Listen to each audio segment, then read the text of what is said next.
Hi, my name is Tim Sales. Do you know that there are very specific differences in what the poor, the middle class, and the wealthy buy with their money on payday? It's so simple yet so different it nearly knocked me out of my chair when I finally understood it. I'm going to show you exactly what I'm talking about, and you can evaluate for yourself why the wealthy keep getting wealthier and the poor keep getting poorer and the middle class are stressed out. To understand this, I need to make sure you understand some basic business terms in the way that I'm using them. The words that you need to know are income, which means money you bring in, expenses, which means money you spend, assets, which is the most confusing one. An asset is defined as something that pays you. If you're an accountant or a financial planner, I just raised your eyebrows a little because the traditional definition of an asset is things you own. More on that in just a second. Liabilities is the last definition and is defined as things that cost you. A house is typically viewed as an asset, but can it actually be a liability? Yes. By the definition I used earlier, anything that costs you money is a liability, not an asset. But to answer your curiosity, yes, a house can be considered an asset. When is it an asset? When it pays you money. If you were to buy a house and rent it out, and it paid you a positive cash flow every month, that would then be considered an asset. One more time on the definitions just to be very clear before we continue. Income is money you make, expenses are money you spend, an asset pays you, and a liability costs you. Now let's look at what the poor buy on payday. On payday, the poor buy what I'm going to call stuff. What is stuff? Inexpensive things that people buy that they don't really need to survive. You go into someone's house and you can't find any counter or tabletop space in the whole house because of all the stuff on it. You can't find a single foot of white space on any wall in their house because of all the stuff that's hanging on it. Where did they get this stuff? They bought it at the flea market, at the garage sale, at the dollar store, at the craft show. Their house and their car is full and cluttered with stuff. So income comes in on payday and then goes straight out the expense column to buy stuff. The poor really never educate themselves on assets and liabilities. The poor justify their buying all of this stuff by claiming that it costs so little.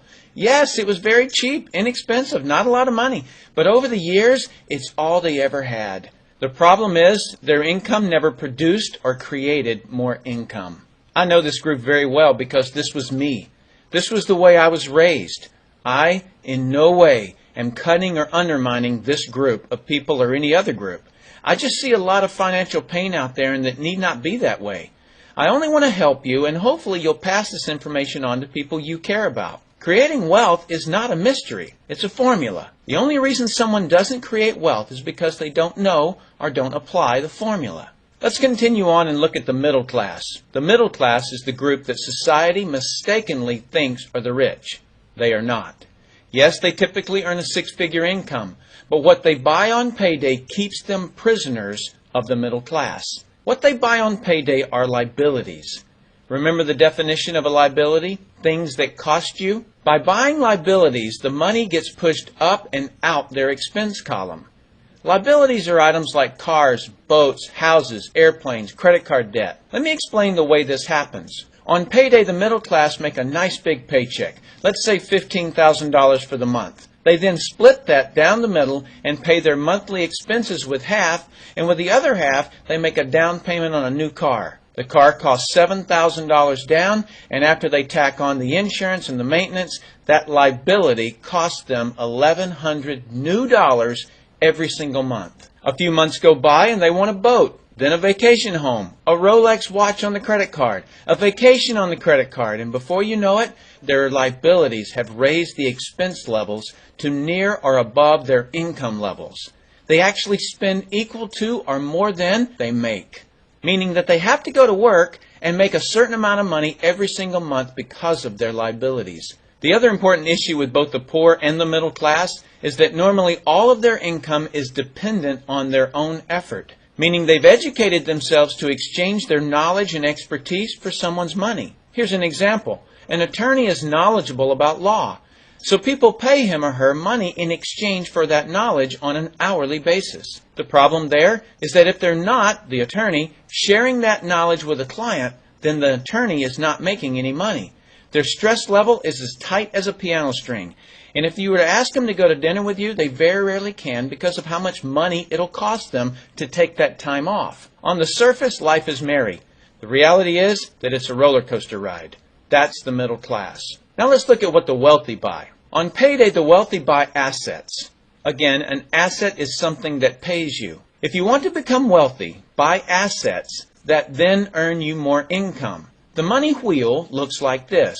Buy assets that produce cash, that then buy more assets that produce more cash, that then buy more assets that produce more cash. The wealthy spend their money and buy things that produce more money. Here's a couple of examples of assets that produce more income. Investments are the obvious: stocks, bonds, real estate. Education is another asset. If you learn how to do something and actually do it, that produces more income. That's buying an asset. I heard a great expression once: if you think education is expensive, you should see how expensive stupidity is. Another example of assets you can buy that pay you is businesses, especially those businesses that can create a passive income. Passive meaning that once you build it up, it pays you whether you're still building it or not. A little example is if you buy a pinball machine and put it in a barber shop. You don't spend any of the profits. You save them until you can buy another pinball machine and put it in another barber shop. This, by the way, was Warren Buffett's first business. Warren Buffett, by the way, is one of the top 2 richest men in America. The wealthy are extremely eager to find those passive income businesses because it continues to pay them month after month, year after year, long after they've stopped working the business. That's actually the way I created my millions. I found a passive income business that I built up, and it continues to pay me month after month, year after year. I then took those profits and multiplied them in another passive money business, and then again in another. In conclusion, here's what I've learned. You can't find these passive money businesses unless you're open to hearing about them. Then once you find them, be willing to research them. The reason I say this is that I answered a hokey little ad that I ended up making a couple of $1 million from, simply because of that ad. So these businesses are out there. You just got to find them. You've also got to be educated enough that when the right situation does present itself, you don't miss it. So remember, the poor buy stuff, the middle class buy liabilities, and the wealthy buy assets, preferably businesses that can create passive money. Then take that money and buy another asset that produces more money. That's the wealth creation formula. I sincerely hope that you've learned a couple of things from this explanation. I'm Tim Sales.